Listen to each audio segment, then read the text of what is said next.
Bonjour, je suis Maxime Schirer, je suis maître de conférence au Conservatoire national des arts et métiers et je co-dirige le Master Territoire avec Adeline. Bonjour à toutes et à tous, je suis Adeline Hetz, maîtresse de conférence en urbanisme, transport et logistique au CNAM avec Maxime Schirer. Alors, est-ce que tu pourrais commencer par nous présenter le public à qui s'adresse ce master aujourd'hui? Tout à fait, on est au CNAM, donc les gens qui viennent au CNAM sont plus particulièrement les actifs en activité qui souhaitent se former dans le cadre de la formation continue. Aussi, les gens que nous trouvons dans le cadre du master sont plutôt soit dans le secteur public travaillant en collectivité territoriale ou dans le secteur privé, dans les bureaux d'études et qui souhaitent mettre à jour leurs connaissances ou avoir des éléments sur l'actualité législative dans notre domaine, qui est assez large, puisque c'est l'ensemble des métiers de la ville. Donc on a à la fois, bien évidemment, les géographes, les urbanistes, les architectes, mais on peut avoir des économistes, des gens qui sont aussi, travaillent dans le domaine du paysage, dans le domaine de la logistique.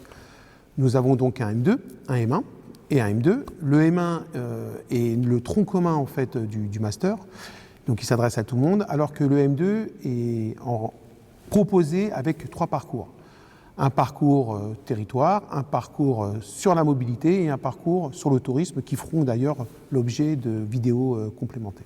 Et on peut faire ce parcours en 2 ans ou plus si, comme on s'adresse à des personnes qui sont déjà en activité, ils ont la possibilité d'étaler dans le temps pour obtenir leur diplôme en 2, 3 ou 4 ans.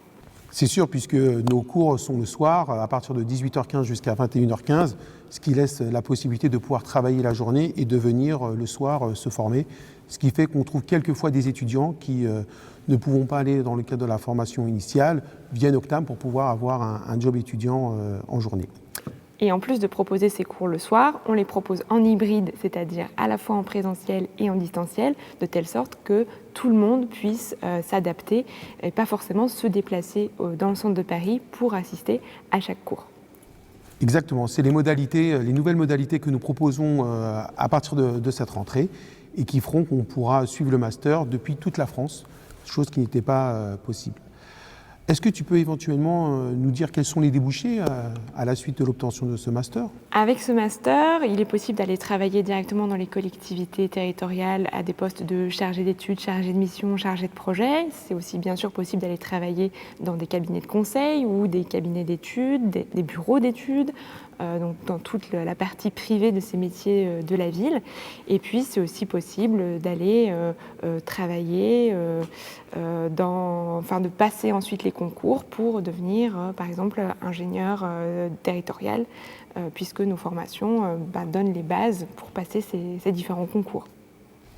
Peut-être un petit mot sur l'équipe pédagogique qui justement œuvre à la mise en place de ce master. On a donc des enseignants-chercheurs comme toi et moi qui avons donc la spécificité d'être du monde académique, enseignants-chercheurs, et puis on a également des professionnels, des professeurs associés qui viennent d'environnements plus professionnalisants, à la fois dans le domaine de l'environnement, dans le domaine de la fiscalité et du logement, ou dans le domaine juridique. Et donc toute cette équipe sera là pour vous accueillir à la rentrée, soit en choisissant un format en prenant le master en intégralité, ou en ayant la possibilité de choisir tel ou tel module à la carte, ou prenant les parcours en tant que tels dans le cadre de certificats de spécialisation. À bientôt.